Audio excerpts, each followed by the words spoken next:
Siapa orang yang miskin di dunia ini? Orang yang terlalu banyak kehendaknya, itu orang yang miskin.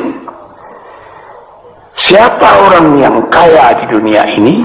Yang merasa cukup dengan apa yang ada. Dia bersyukur atas yang ada. Bukan berarti dia menolak yang tidak ada. Kalau ada, syukur. Kalau belum ada, sabar.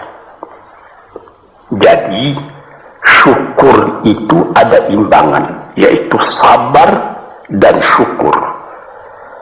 Syukur ketika nikmat datang, sabar seketika nikmat pergi atau hilang atau rusak.